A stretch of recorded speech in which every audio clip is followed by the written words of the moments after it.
I stop breathing when a whisper slips through the mic test. Smiling voices hiding something they shouldn't say here. The wireless mic rests in the sound tech's hand like an innocent tool, black foam head angled toward the empty dance floor, and yet it betrays the room before anyone officially arrives. Chairs scrape softly as staff finish setting up the stage lights, humming to full brightness, and I stand just outside the ballroom doors, badge still clipped, straight, coat not yet shrugged off. The whisper is intimate, compressed, meant for skin distance, not speakers, and the contradiction lands instantly. This is a workplace celebration scheduled, joy name tags, and polite laughter. Yet the sound carries a private tension that doesn't belong to policy or decorum. I don't move. I catalog instead. Time, location, proximity. The sound tech taps the mic, once frowns, checks the receiver, and the room exhales like nothing happened. My phone vibrates in my pocket, with a calendar reminder I set weeks ago, and the absurd normalcy of it steadies me. I step inside heels, clicking softly, the wireless mic now resting on a stand near the glass podium, its small red light blinking as if it knows it has already spoken out of turn. I scan faces without letting my eyes land too long on any one person practicing neutrality, the way I've learned to do when conversations turn delicate and everyone is pretending not to listen. Someone laughs too loudly near the bar setup. Someone else adjusts a centerpiece. I notice the way voices drop when they think the system is off. I notice the way the doors stay half open, how sound leaks when it shouldn't. The whisper replays in my head, not the words alone, but the tone, the familiarity, the smile behind it, and my chest tightens once quickly before I file the reaction away. This is not the moment for reaction. This is the moment for accuracy. I walk closer to the stage, pretending interest in the setup, and glance at the mic stand, the cable coiled neatly, the receiver light steady. A staffer says, "We're just doing levels," and I nod, offering a calm smile that matches the room's expectation of me. The badge at my chest catches the stage light for a second, a clean reflection, and I think about how systems rely on things behaving the way they're designed to. I think about how sound is supposed to stay contained. Someone calls out test, test, and the speakers respond obediently, crisp and clear, as if nothing improper has ever passed through them. The whisper doesn't return, but its absence is louder now, a gap where certainty used to sit. I feel the urge to leave, to step back into the hallway where this could still be nothing, but instead I stay because staying keeps the variables in view. The room fills incrementally, bodies adding warmth, chatter, layering over the low music, and I move through it with practiced ease, greeting coworkers, accepting a glass of water, positioning myself where I can see the stage and the doors at the same time. I listen more than I speak.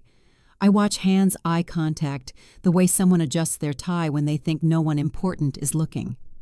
The wireless mic remains untouched, waiting, and I realize with a small, steady chill that the first breach has already happened, whether anyone else names it or not. Sound escaped before consent, and the room pretends it didn't hear the truth forming. A manager claps once to gather attention, the lights brighten another notch, and applause ripples on cue, normal and rehearsed, and I join in because blending in buys time. My breath evens out. My face stays neutral. Inside a line is drawn not in anger, but in sequence. If something leaks this easily, it can be traced. The mic test ends. Music takes over. Laughter swells. And I understand with a clarity that surprises me by how calm it feels that whatever was whispered is no longer private. Not to me, not anymore. The mic waits patient, as if it knows it will speak again when the room is full. In the days before the party, everything had looked orderly enough to pass without comment. I had treated it like any other office obligation, something to be managed rather than anticipated, and I moved through my routines with the efficiency that came from years of policy meetings and quiet interventions. I wore my lanyard badge even on days I didn't strictly need it. The plastic edge tapping lightly against my sternum when I walked a small reminder of roles and access and where I stood within the system. Conversations with my partner had stayed pleasantly vague, mentions of deadlines, a late meeting, a quick check-in promised but postponed, and I accepted the explanations because they fit into the architecture of busy professionals. When I thought about the party, I thought about seating charts and dietary notes, about the way public events smooth over private frictions by design. I told myself there was nothing to prepare for beyond making sure I arrived on time. The calm felt earned, not forced, and if I noticed the way replies came a little slower, or how his tone sharpened when schedules overlapped, I filed those details away as noise. I had learned the value of restraint, how reacting too early could distort facts, and I trusted that clarity came from sequence, not impulse. On the afternoon before the event, I stopped by the venue to drop off a final packet. Nothing formal, just a courtesy. The staff were still setting up, and someone tested the sound system briefly, a hiss of static cutting through the room before settling back into silence. The mic hissed once, then behaved. I registered it without assigning meaning, another technical hiccup resolved before it mattered. The lanyard badge caught a reflection from the stage lights, a clean flash that disappeared as quickly as it appeared, and I adjusted it out of habit, aligning it so it sat flat. I left the building with a sense of completion, the kind that comes from boxes checked and expectations met. That evening at home, we talked about logistics, who would arrive when, who might leave early, and there was an ease to it that felt convincing. He kissed my cheek absent-mindedly while scrolling through messages, and I told myself not to read into the divided attention. The next morning, I woke earlier than usual, not out of anxiety, but because my calendar was full, and I liked to stay ahead of it. Coffee brewed notifications chimed, and I moved through the familiar sequence of preparation with measured calm. There were no accusations forming, no confrontations rehearsed, only small, almost invisible adjustments. I packed my badge into my bag instead of leaving it on the counter. I checked the event schedule twice. I decided to arrive a little earlier than planned. At the time, it felt practical, even considerate, a way to ensure nothing went wrong.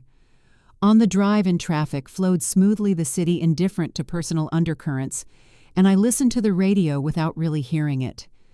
I thought about how public spaces change once people arrive, how meaning accumulates through presence, and how sound behaves differently when a room fills.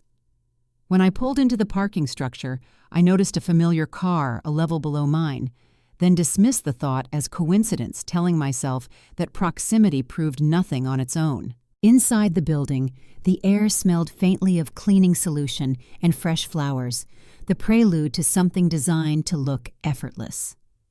Staff nodded as I passed, recognizing the badge, recognizing me, and I returned the gesture with a practiced smile.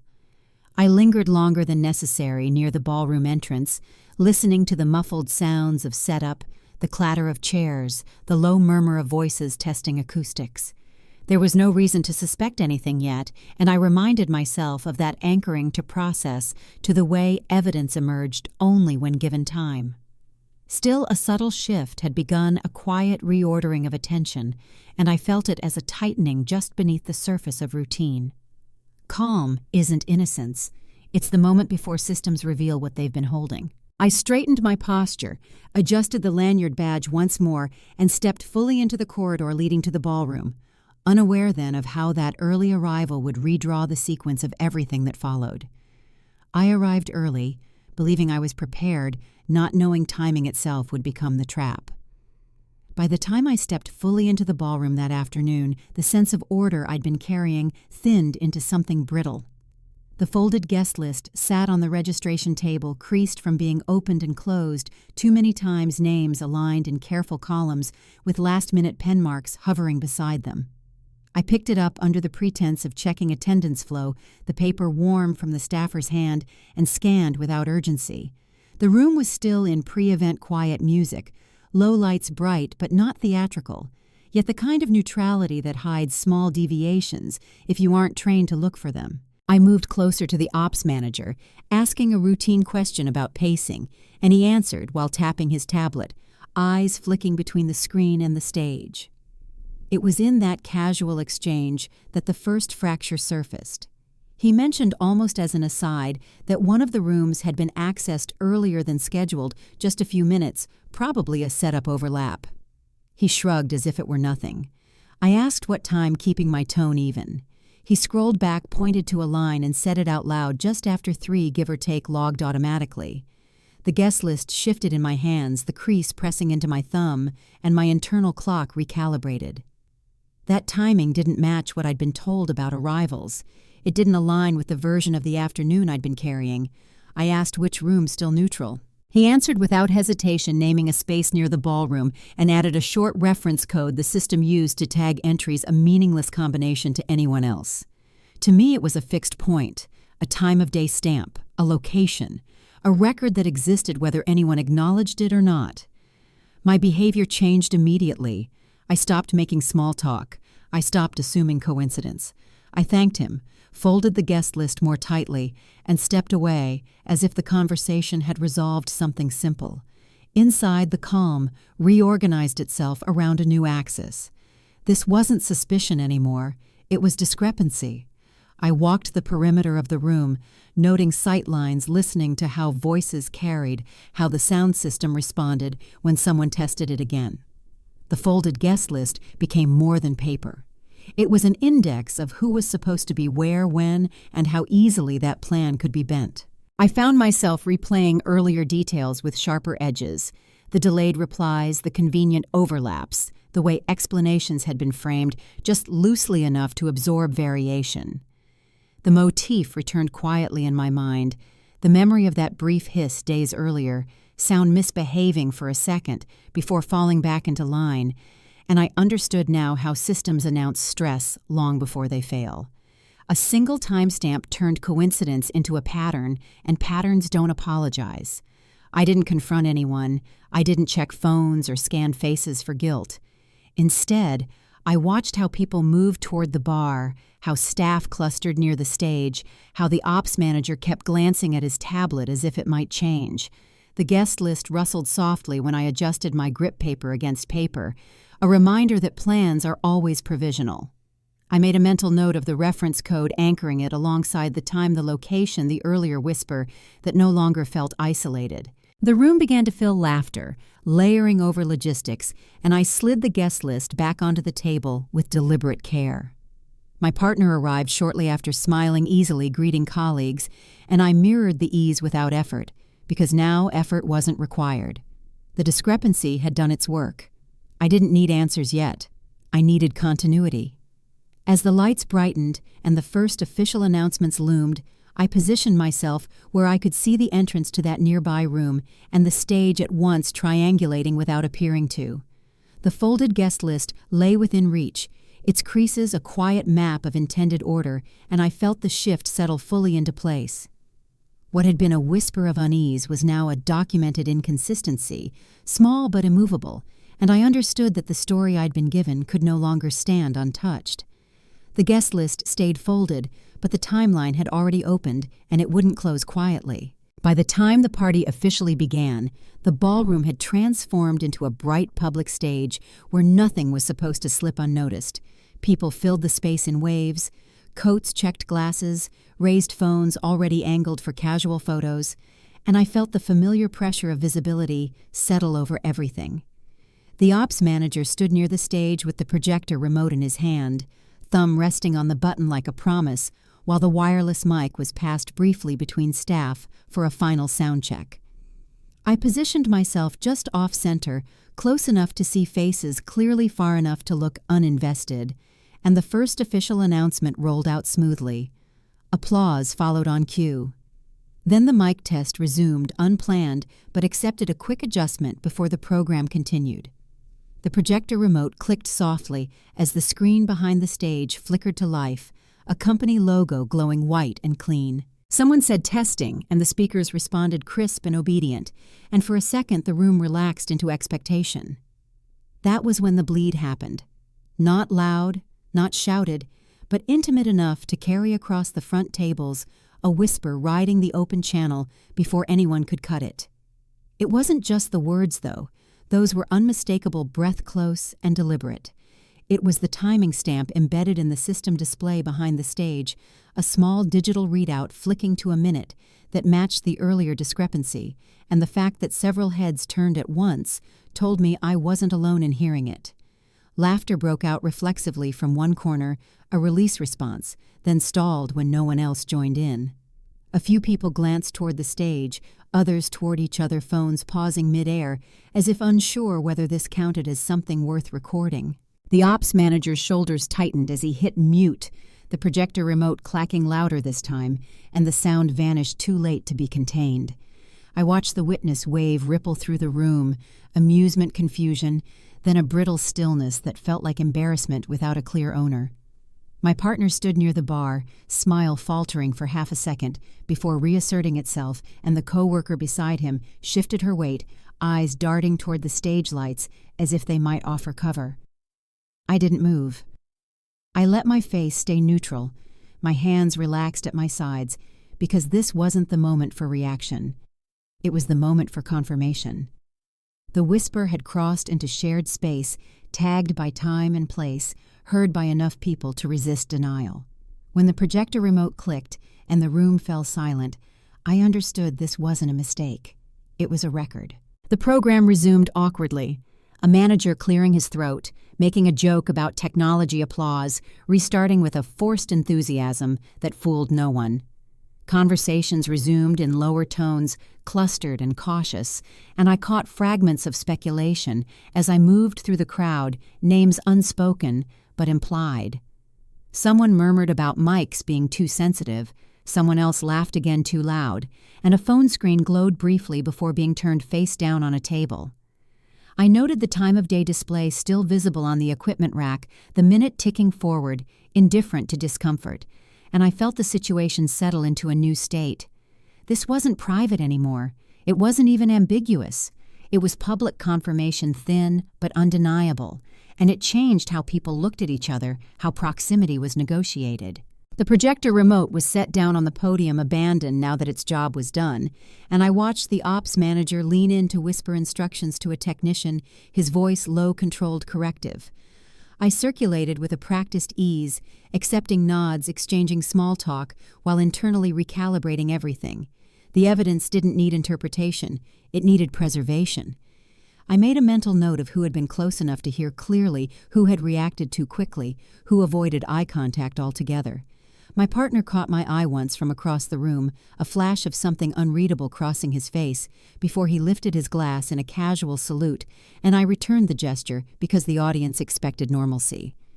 The music swelled, lights brightened again, and the party moved on, but the atmosphere had shifted into something brittle and alert. I stood near the edge of the dance floor, the projector remote now just another object on the podium, and felt the public nature of what had happened harden into leverage. The whisper had already traveled far enough to survive being silenced, and the room knew it. I stepped away from the noise of the ballroom and into a quieter corridor where the music thinned into a distant vibration, the kind you feel through walls rather than hear. My phone buzzed with a notification from the legal ally I'd contacted earlier, a brief acknowledgement that he was available if I needed clarity, nothing more. The sealed legal envelope sat in my bag, heavier than its contents, warranted a precaution I'd told myself was standard practice, not anticipation. I leaned against a high table meant for cocktail overflow and opened a shared tablet left unattended by a staffer, scrolling through folders I had legitimate access to, the glow of the screen washing my hands in pale light. That was when I saw it, a message draft saved but never sent, tucked into an internal communications queue, time-stamped for late afternoon, tagged with a generic room location and a masked sender ID ending in 2 familiar digits. The language was careful but unmistakable, intimate under the guise of logistics lines about timing and privacy that contradicted every casual explanation I'd been given. This wasn't a slip. It was planning paused mid-sentence. My behavior shifted again cleanly, decisively. I stopped hoping for misunderstanding. I stopped entertaining alternate narratives. I closed the tablet without altering anything, leaving the draft exactly where it was, because preservation mattered more than confrontation. The envelope in my bag pressed against my side as I moved, a reminder that process exists for moments like this, even when emotion wants to sprint ahead. I found a quiet corner near the service entrance and read the message again in my mind, noting the phrasing, the timing, the implication of secrecy embedded in words meant to sound professional. The unsent message didn't ask for forgiveness. It assumed permission. That realization landed harder than the whisper had. It reframed everything: the early arrival, the overlapping schedules, the confidence with which my partner had navigated the room minutes ago. I took a slow breath, grounding myself in sequence, in the order of steps required to turn fragments into something that could stand upright under scrutiny. When I returned to the ballroom, the party had regained a surface-level rhythm. Laughter louder now, conversations animated, as if energy alone could overwrite discomfort. I rejoined a small group near the bar, listening more than speaking, and watched how my partner angled his body away from certain colleagues, how the coworker mirrored the movement without appearing to. The sealed legal envelope stayed untouched, its presence enough to steady me. I wasn't ready to use it. I was ready to verify. I sent a brief message to my legal ally, referencing the draft by its internal code and time-of-day stamp, asking a single question about next steps if intent could be shown. The reply came quickly, cautious but clear, advising patience until corroboration aligned. I nodded to myself, slipping the phone back into my pocket as if nothing had happened. The night pressed on music, swelling lights, warm and forgiving, and I let the performance continue, because performances reveal patterns when given enough time.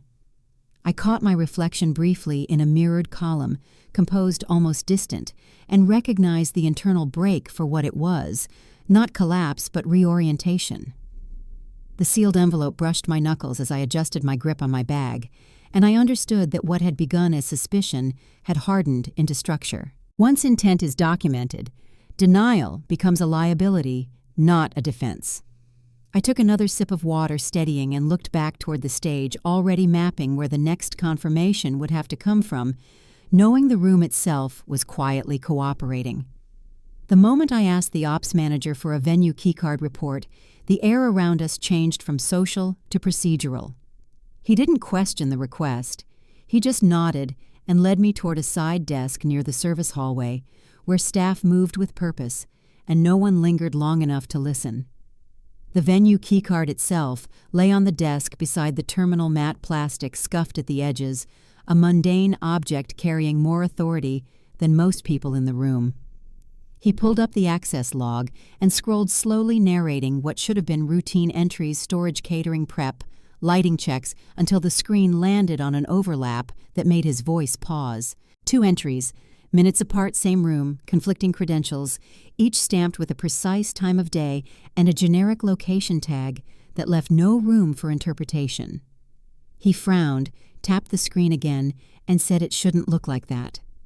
The feedback from the system came back instantly, a soft electronic chirp signaling an error state refusing correction no matter how many times he refreshed. The feedback returned louder, refusing correction. The motif locked into place as the evidence did its work. This wasn't just about sound anymore. It was about access, about who had been where when they claimed they weren't. My behavior shifted from quiet observation to controlled engagement. I asked him to export the log to preserve the timestamps and masked identifiers exactly as they appeared, and he complied, eyes narrowing with professional concern. The keycard sat between us like a witness that didn't blink. I sent the file to my legal ally with a brief note referencing the conflict and the time window. Nothing accusatory, just a request for confirmation that this met the threshold we'd discussed. His reply came back minutes later, concise and serious, advising me to maintain chain of custody and to avoid alerting anyone prematurely.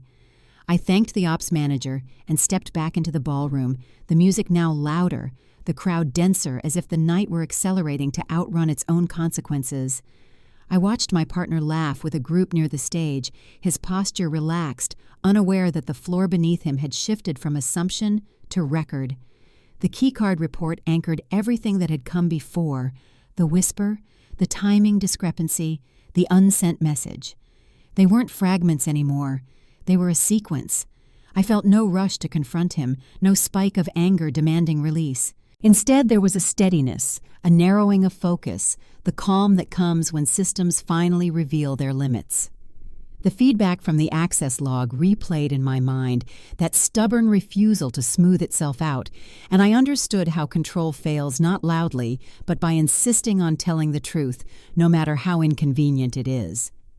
I circulated again, offering polite smiles, answering questions about logistics, while internally mapping who could corroborate what, who had been positioned close enough to notice shifts in movement and mood.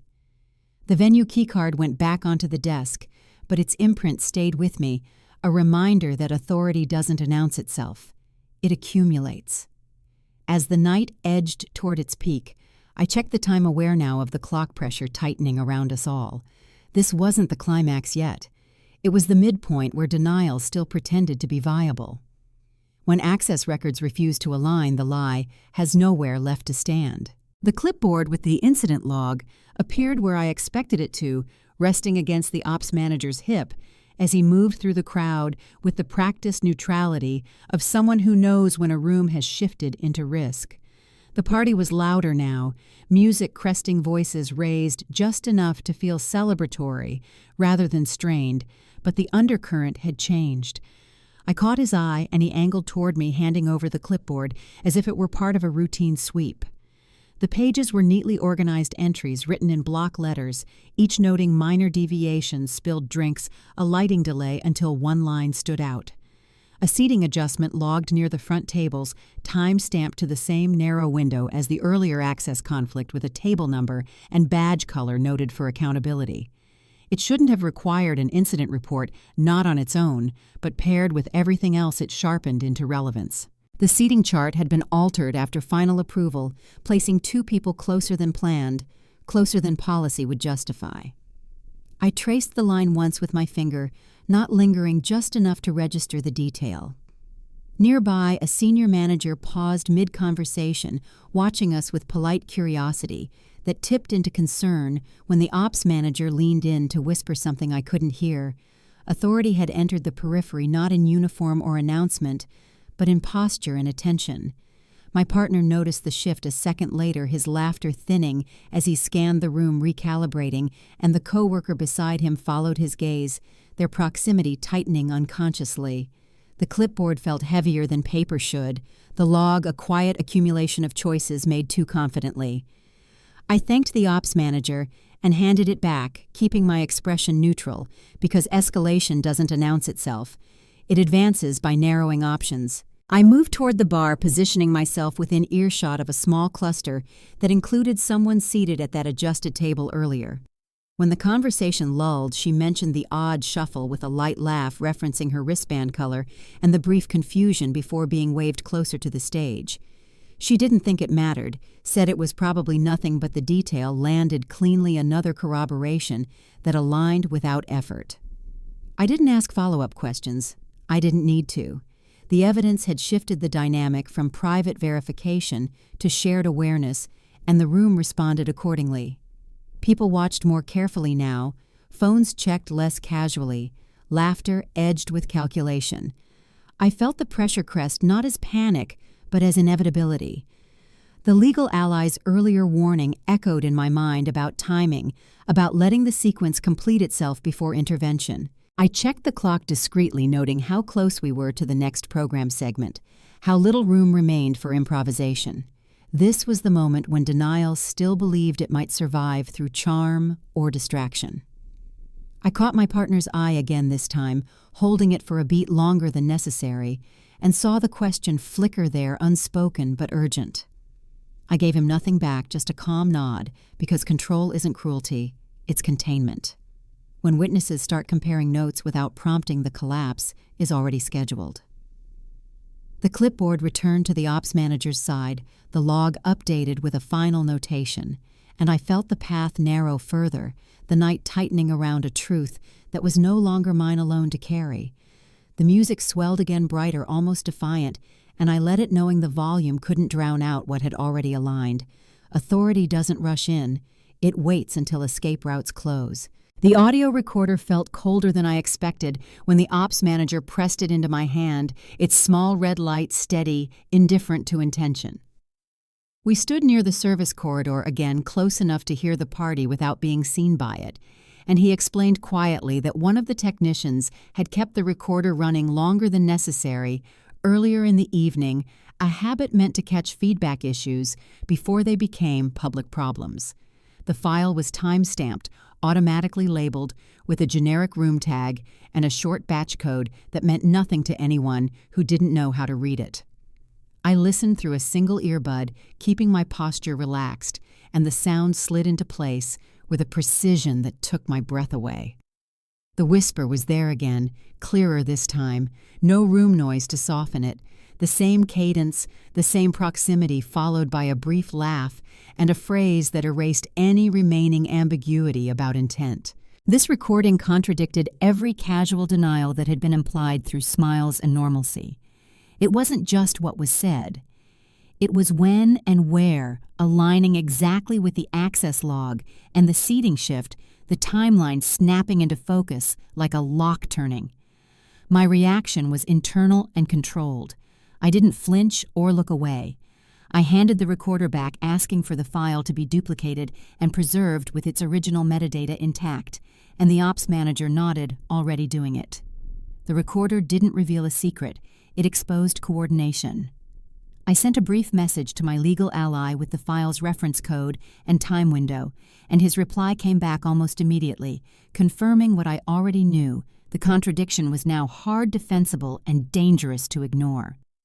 When I re-entered the ballroom, the music felt louder, almost aggressive, as if the room were trying to overwhelm its own memory. I moved through the crowd with deliberate calm, noticing how conversations stalled when I approached, how eyes tracked me a fraction longer than before. My partner stood near the stage again, glass in hand, his body angled toward the coworker in a way that suggested habit rather than choice. For the first time, I saw the pattern not as betrayal alone, but as choreography repeated, steps executed with confidence until friction made them visible. I caught the coworker's reflection in a mirrored panel as she glanced toward me, then away, her smile tightening, and I understood that the awareness had spread beyond me, now carried by whispers of a different kind. The audio recorder's contents replayed in my mind, not as emotion, but as alignment, the way independent systems suddenly tell the same story. I checked the clock again, aware of the narrowing window before the next program segment, before attention would be focused where it could no longer be redirected. The decision wasn't whether to act, it was how cleanly to do it. I stayed present, participating just enough to avoid suspicion, answering a question about schedules, laughing once at the right moment, while internally rehearsing sequence and consequence. The recorder file existed now in more than one place, its truth insulated against disappearance. Once sound is preserved, silence becomes evidence too. The stage lights brightened in preparation for the upcoming announcement, the glass podium catching reflections from every angle, and I felt the shift complete itself. What had begun as a whisper was now a documented contradiction with teeth, and the room, for all its noise, seemed to sense that something irreversible had just been locked into place. The next reveal wouldn't depend on memory, it would play itself. The still image waited on the ops manager's monitor like a held breath. I leaned in just far enough to see it clearly, without blocking his view, the time-stamped CCTV frame frozen on a corridor that connected too many dots at once. The image itself was ordinary fluorescent lighting, flattened angles, the distortion of a wide lens. But the details were exact, in the way cameras never apologize for. A masked timestamp sat in the corner, minute and second intact, paired with a generic location tag marking the hallway outside the private room. Two figures occupied the frame bodies angled inward, close enough that the space between them stopped being incidental.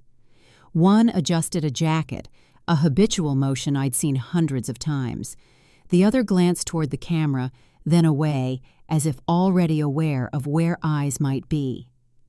The ops manager scrubbed backward and forward a few seconds, showing entry and exit the sequence intact, the still pulled automatically from a longer clip, and logged with a short internal reference code. Nothing about it was dramatic. That was the problem.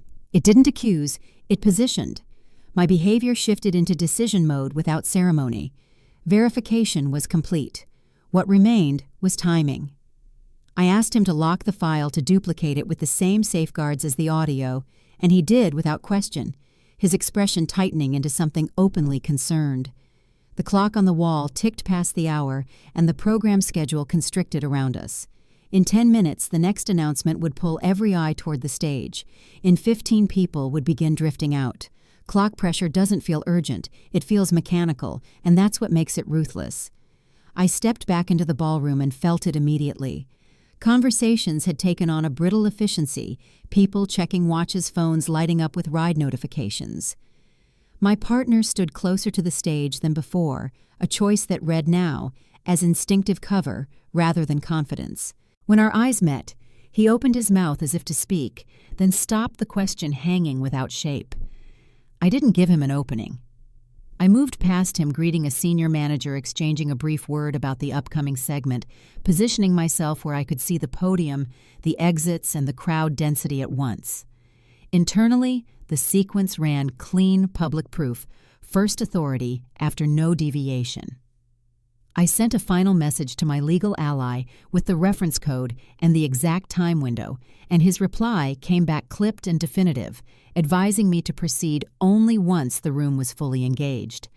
The frozen frame replayed in my mind, not as accusation, but as geometry, bodies, angles, timestamps aligning into a shape that refused alternative explanation. I felt no triumph, no surge of anger, only a narrowing calm, the clarity that arrives when ambiguity stops being useful. The stage lights brightened incrementally, signaling transition, and the glass podium caught reflections from every direction, a focal point designed to command attention. I took a measured breath, aware of how quickly rooms change once focus locks. A frozen frame doesn't argue. It waits until movement makes denial impossible. Across the room, the ops manager gave a single nod, a silent confirmation that everything was ready, and I understood that the last decision had already been made by the clock itself. When time runs out, the truth doesn't chase it, stands still, and lets everyone collide with it. The glass podium stood at center stage like a promise everyone pretended not to notice. When the lights brightened fully, conversations collapsed into a single-direction chair scraping as people turned phones, lowering attention, locking where it was meant to. I moved with the crowd but not inside it, positioning myself just off to the side, close enough to the ops manager to see his hands steady on the controls. The podium's surface reflected faces cleanly, no shadows left to hide in, and when the microphone was placed on top, its feedback stayed obediently silent, as if it understood this was no longer a rehearsal. A senior manager stepped forward to introduce the next segment voice, confident, practiced, while the room settled into expectation. That was the moment I nodded once. The ops manager switched the display without flourish, the projector humming softly as the screen behind the podium changed from branding to a neutral interface, then to a still frame that froze the room. The timestamp glowed in the corner, minute and second, unmistakable, the location tag anchoring it to a corridor everyone recognized. Murmurs rippled outward as people leaned in, recognizing posture before faces, context before names. Before denial could organize itself, the audio followed. The whisper filled the room, clear and uncompressed, carried through the speakers with the same intimacy that had never belonged there. A few people gasped. Someone laughed once, then stopped. Phones rose this time, not playfully, screens bright and steady. The sequence continued exactly as prepared. The still, the sound, the access log overlay with its masked identifiers and time window aligning without explanation. The room went very quiet, the kind of silence that happens when certainty replaces speculation. I watched my partner as the color drained from his face, his body turning instinctively toward the exits, before realizing there was no version of leaving that didn't confirm everything on display. The coworker beside him stood rigid, eyes fixed forward, jaw tight, as if movement itself might be interpreted. No one spoke. No one needed to. The truth had crossed from private verification into public record, witnessed, recorded, impossible to reframe. Only then did the authority enter. A compliance officer stepped forward from the side aisle badge, visible posture formal, accompanied by security who positioned themselves calmly near the doors without touching anyone. The timing was exact, deliberate, lawful. The officer spoke briefly, referencing the material just shown the need for immediate follow-up, the request for cooperation. It wasn't dramatic, it was procedural, and that made it devastating. I stayed where I was, hands relaxed, breathing even because my role was complete. The glass podium reflected the room back at itself, faces pale under the lights, and I understood how final this moment was, not because of humiliation, but because denial had lost its last refuge. When proof lands in public authority doesn't argue, it steps in and closes the loop. The officer gestured once names were spoken quietly, and movement resumed in controlled fragments, the night reorganizing itself around a truth that could no longer be ignored. Under full lights, the lie didn't break. It simply ran out of space. The room didn't explode after the authority stepped in. It contracted. Conversations broke into careful fragments, clusters reforming with new distances between bodies, as if proximity itself had become regulated. The hard copy notice letter appeared in the compliance officer's hand, crisp white paper, with a header that carried weight without theatrics. He moved deliberately, not toward the stage, but toward the edge where my partner stood, frozen eyes fixed ahead, as if looking would invite motion he couldn't manage. The letter was handed over without ceremony, names spoken quietly, the language procedural and exact. I watched the moment land not as shock, but as gravity, his shoulders dipping a fraction, the practiced ease draining out of his posture. The co-worker took a step back, instinctively creating space where habit had once erased it. Security remained still visible, but unthreatening, an architecture of presence rather than force. Phones lowered again, not out of politeness, but because the spectacle was over. What remained was consequence. The officer explained next steps in measured tones, referencing timelines, and follow up the way systems restore themselves after breach. No one argued, no one asked for context. The proof had already done that work. I stayed where I was, neither approaching nor retreating, my role complete in a way that felt almost anticlimactic. The hard copy letter rustled once as it was folded paper against paper, the sound sharper than applause had been all night. A senior manager exhaled audibly and nodded the kind of nod that closes a file.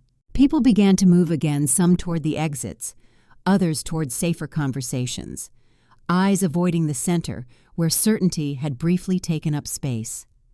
I felt the shift inside me too, a release that wasn't relief so much as alignment. This was the payoff I'd aimed for, not humiliation, not vindication, but a clean transfer from private chaos to public order. The motif loosened its grip as sound no longer needed to prove itself. Silence now meant resolution, not concealment. My partner glanced once in my direction, searching for something, permission perhaps, or mercy, and I gave him nothing but stillness, not cruelty, closure.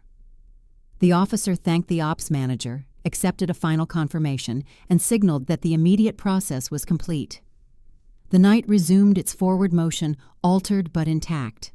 Justice doesn't shout when it arrives. It signs its name and moves on. The hard copy letter disappeared into a folder.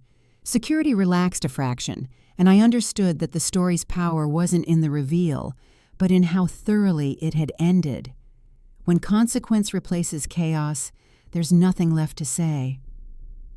I stand near the exit now, present again, the night folding itself closed behind me with a precision that feels almost gentle. The security wristband still circles my arm, plastic warmed by skin, meaningless after its job is done, yet I don't remove it right away. The lobby lights are softer than the ballroom's glare reflections, dulled on the glass doors, and people pass in low murmurs, their conversations already drifting toward tomorrow.